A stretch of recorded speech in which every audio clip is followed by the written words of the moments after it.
Hi, y'all. I'm Olivia, the Southern Yankee Stitcher. I'm back after just one day.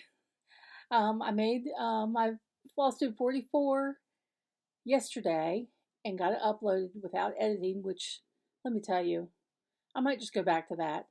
It is so much easier and so much quicker not to try and add a title page and music and pictures and all that stuff. Maybe it's not as good for you all, but man, it's better for me. Anyway, I forgot a couple of things yesterday, and I wanted to get on here and tell you about them.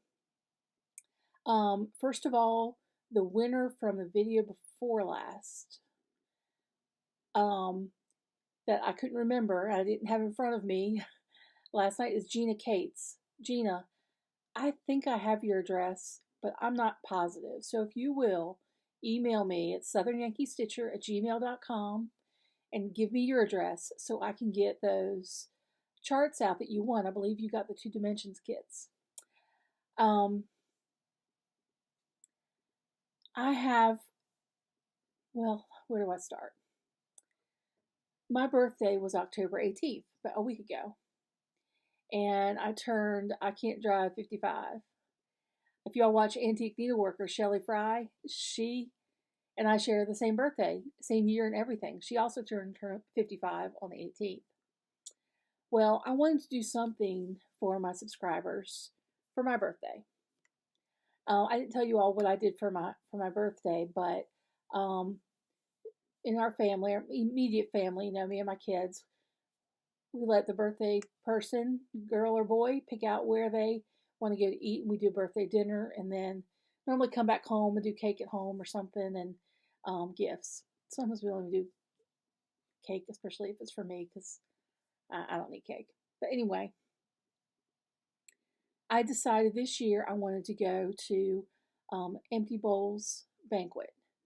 My daughter-in-law and I went a month or more ago to a pottery class, and we made bowls. And I may have mentioned it to you. They weren't on they weren't spinning, that kind of bowl, but it was cut out pieces of clay, and we just kind of wrapped them around. I should have brought you in the bowl to show you. We just kind of wrapped them around, and we had a template to cut out the bottom, and we could put handles on it, and we could put designs on it, and then pick our glaze and everything. And for this class, usually in the class, you make 2 bowls, one for you to keep and one for you to give to this Empty Bowls event. Well, this particular class said it's all charity. You're going to make 2 bowls, and they're both going to go to the event. Well, what the event is you buy tickets, and they sell out every year. And I think this was the 15th year they had it. It's the first time I ever went. But I put it like it was a retreat. I put it on my phone so I would know to call and get tickets that day because I knew they sold out.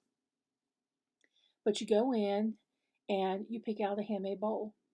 And it could be pottery, it could be wooden. A lot of woodworkers make bowls.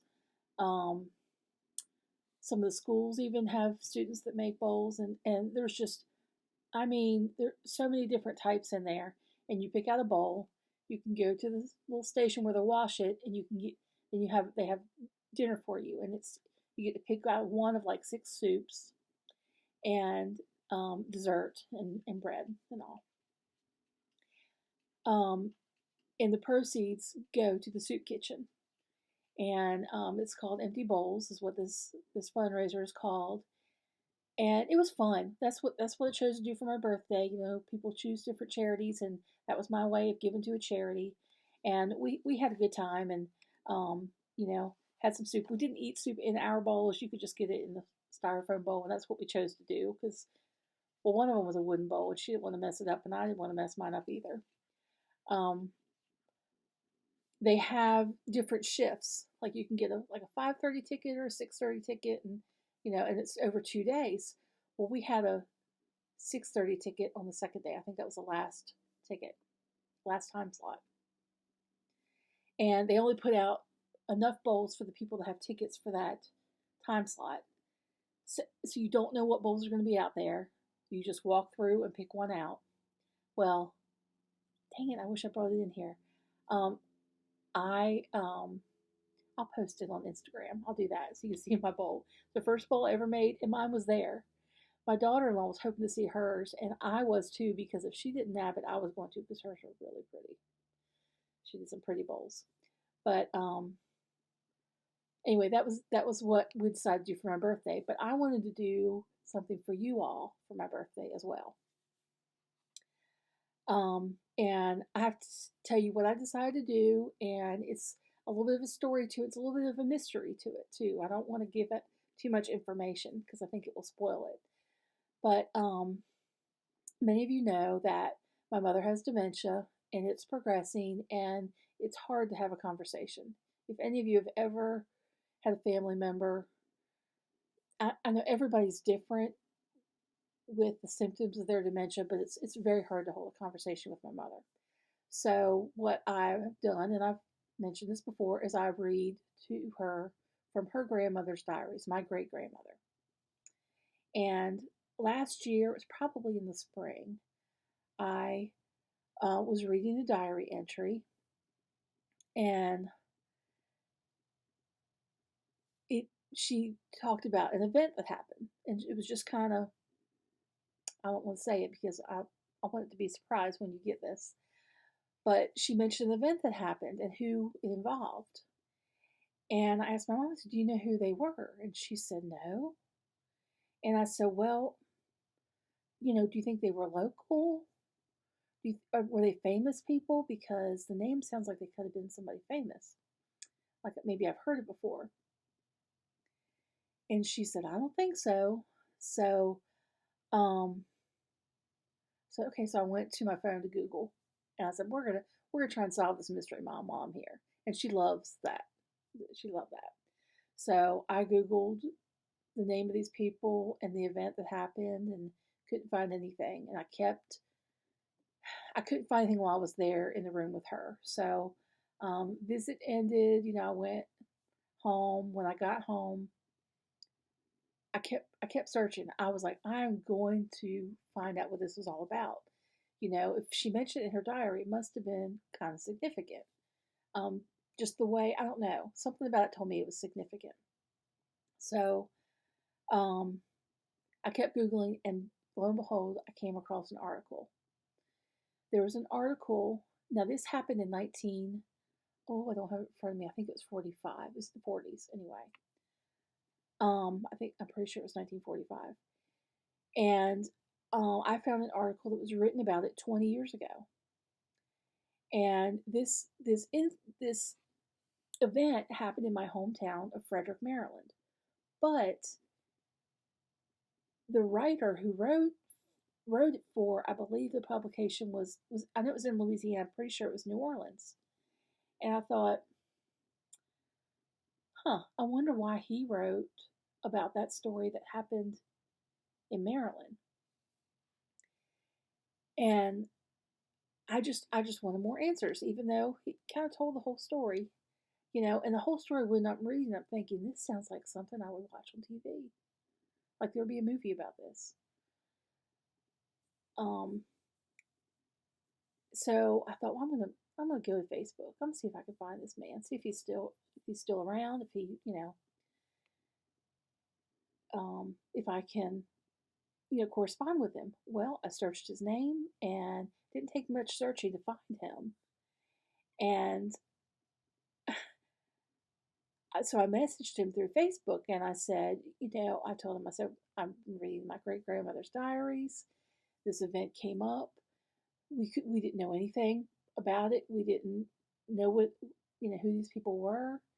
And so I came across your article, and I just want to thank you for writing the article because you've solved a mystery for us. And he said, "Oh, thank you so much." He said, "I'm glad you enjoyed it." And he told me a little bit of his credentials, and he's a historian. And because we corresponded back and forth a couple times, and I said, "What made you write a story about something that happened in Frederick, Maryland when you were living in Louisiana?" And he said, "Well, I just came across it. I'm a historian, and I thought it was an interesting story, and it just needed to be told." And I said, that's awesome." So I shared the story, um, sent it to all my siblings. Again, this was in Mama's diary, and I thought you might find it interesting. And um, I just kept thinking about it, thinking, I think I want a chart. I think I want to do a chart that is kind of about that event, about the people in that event. And I started charting something. I was just going to do it for me and just maybe attach a copy of the diary entry and the article so that one day somebody would find it and think it was interesting too. And so I did it, and I kind of had it drafted up, and it's a little bit different than what it looks like now. Then I thought, well, maybe I should hand this out at StitchCon, and that could be something to give to people. And it's what I'm talking about giving to you is the story, background story, and a chart. Well, I didn't quite have the chart done before StitchCon, and I thought, it's going to be a lot of pages to print for that many people, so I decided not to do that for StitchCon. And also, the topic, I wasn't sure everybody would like the topic necessarily, and I didn't want everybody thinking I was weird for choosing this to share. And when you see it, you'll understand why. So I just kind of put it on the back burner. Then, a month or so after StitchCon, I thought maybe I just need to do that for my birthday. I need to give that to my subscribers for my birthday. Well, I didn't have it done in time for my birthday. And I still don't have it stitched. But this is kind of a mystery that I don't want you to see yet anyway. So I have it charted. I have a PDF for you all to see. And all you have to do is email me at southernyankeestitcher@gmail.com.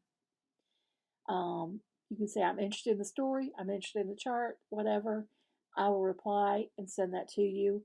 And I will not, unless you're a winner or something, there's a reason I need to contact you. I will not send you anything unsolicited to your emails. I promise you that, okay? But this is a free chart I want to share with you, and I think you'll find this story as interesting or more interesting than the chart, maybe. I went ahead and sent it today to some of my close stitching friends, and yeah, I've shared the story with several people, and some people are kind of like, ooh, but most people actually it's interesting to them. They kind of feel about it like I feel about it, that it can be kind of a sweet story. So when you get it, you'll see, and all this will make sense to you. I have gone ahead and also today sent, and today is Tuesday, I just wrote it all day long, Tuesday, October 24th. I may not post this video until the 25th, because on the 24th, today, I also sent the PDF to some of my favorite Flosstubers. Most Flosstubers somewhere have their email address, and I just want to give a gift to the people that entertain me, because I don't watch a whole lot of TV anymore. It's all Flosstube I'm watching, and there are people that put a lot more time and effort into a Flosstube than I do, and that's why they're awesome Flosstubers. But I just want to give them something back to them as well.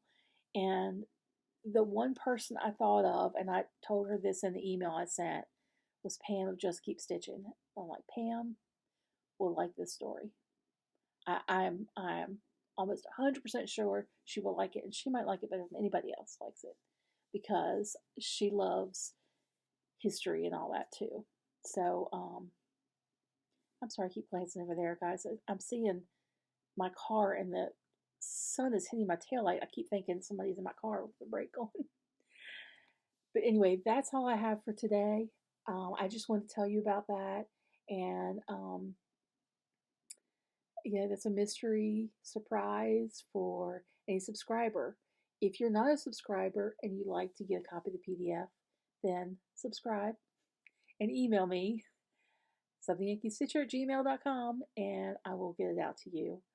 Um, I do want to say one more thing.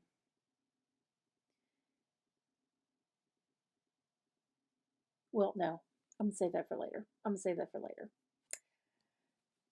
I will share in a month or so. Well, I probably won't do another video for close to a month, y'all. I know it's going to be several weeks because I don't think I'm going to have a lot of stitching to show you. I've just got a lot. I feel like I've got a lot going on right now, but the next video I make, I will show it all to you. I will share the story, and I will share the chart. But I hope that you will email me and tell me you want the chart so that I can give something back to you. All right. Well, happy stitching, y'all, and I will see you in a few weeks. Bye.